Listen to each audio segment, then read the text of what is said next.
That was absolutely terrifying. Horrifying. That was the most horrifying experience ever. Now I just gotta wait and pray she doesn't die. Oh my god. Hi, welcome back. My name's Heidi. I'm here in the backyard with this new beautiful Thai constellation. This Monstera deliciosa is just that. It's absolutely delicious. We recently acquired this plant. My husband brought it back down with him when he was up at one of the nurseries, and so I haven't even had a chance to give her a name or anything like that. And now I'm just gonna chop her up into pieces. And I have to confess, I'm really scared. If I were doing, if I were propagating this guy, it would be a whole different ballgame. Like, yeah, she's still big, but I can handle, doing just a regular Monstera deliciosa. There's something about, I guess just because of the allure and the desirability of the Thai constellation, that makes this absolutely terrifying. I'll admit it, I'm just absolutely terrified. So, I'm going to propagate this one just like I would any other Monstera deliciosa in my climate down here in Key West, and I'm just going to hope for the best. Oh my gosh. Okay, so here we go. All right, here we go. It's show time. I opted to go down instead of just doing these two together. I'm also going to incorporate this third one just because I have more space between these nodes. Things were a little tight up here for me.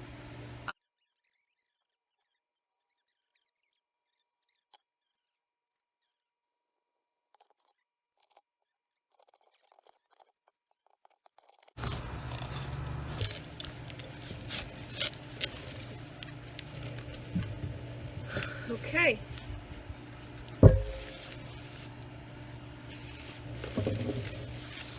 So now let's see what we've done here. We've got two separate. Let me back us off.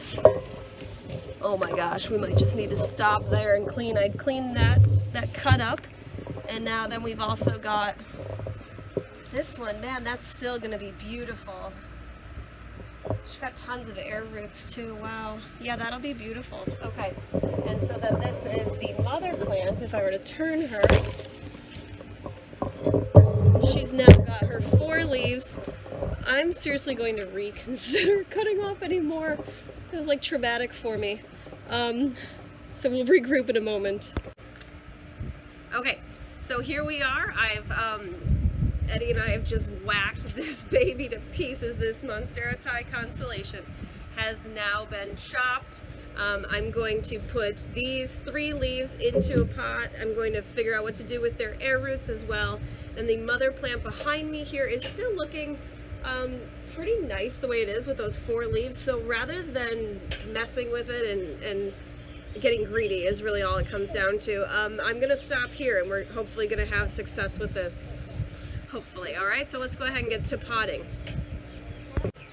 Okay, so here's something that I think is really cool. As I'm looking at these air roots, and even some of the roots that are shooting from it, even their roots are variegated, which I just think is really cool.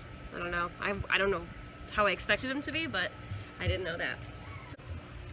Okay, so before I get into the specifics on our soil, one thing I'm going to do is, as much as it pains me, I'm going to cut off the aerial roots.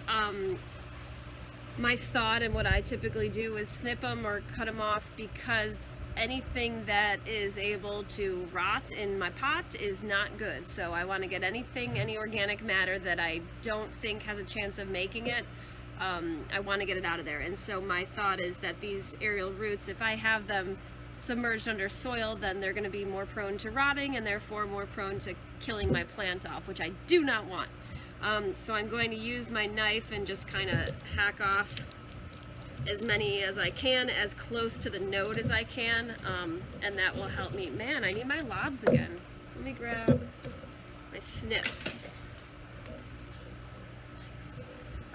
So I'm going to use these just to give me nice clean cuts back by the node.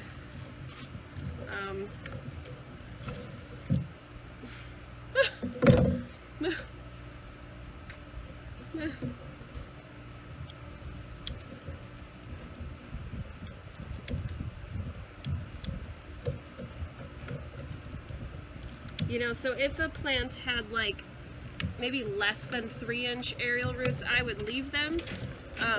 But these ones, as you can see, are just much longer, and they're going to probably cause me a little bit of trouble. I might leave these top ones that are looking like they're ready to. I can maybe even have them hanging out over the bucket, and they can kind of continue living their happy little life.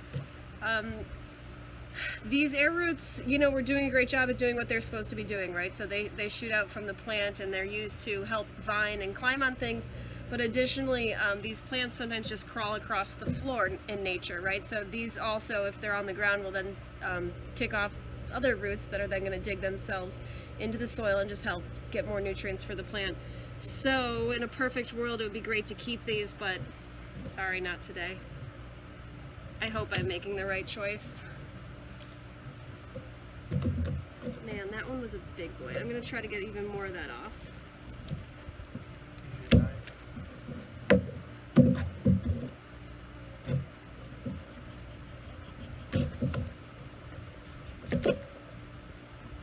So we're just whacking it.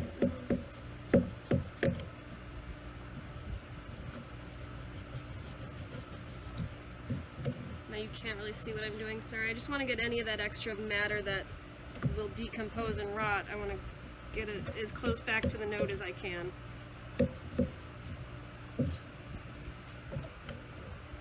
Alright, do these stay? I don't even know. Let me see when I go to plant.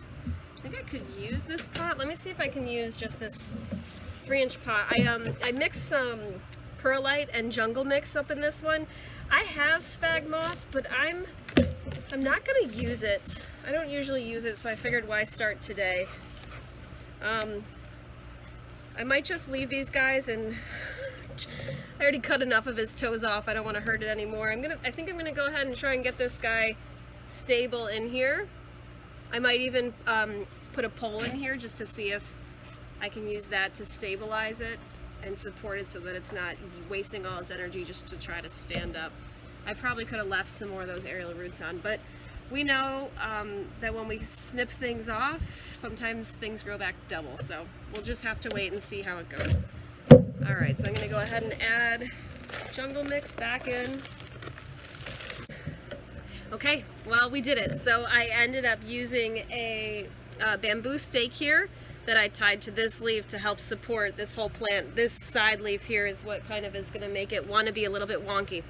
So I'm going to leave it. I'm going to set it over in a bright shade area in my yard. I find all my propagations, I'd rather keep them outside while they try to acclimate, just because, again, I think giving them their closest to nature is the best thing for them. So just as a recap, I ended up mixing just a small amount of perlite with a jungle mix, which is like an organic mixture with soil. There, you can kind of see the bark in there. So I did, you know, a little bit of perlite in that as well. I had sphagnum moss. I don't typically use it, so I'm not going to start today. I'm going to do what I usually do and usually have success with. Hopefully, oh my god, hopefully we're successful with this one too. I don't know, that was graphic, that was horrible. So I think it's gonna be okay. I will certainly keep you updated. You can see the mama plant behind me. I'm confident she will be perfectly fine. Monsteras are strong, they're tough plants. I don't know why I like to baby this constellation like she's something different. It's worth a lot more money, I guess, to be totally honest, but I know that she's strong too, so I'm really hopeful that this guy will work out. My only thing that's going to cause us to fail, in my opinion, is going to be rot. So if I can avoid any rot, then I think we're going to have a better chance of success. So that's the plan. I'll keep you posted. Thanks for watching. Bye.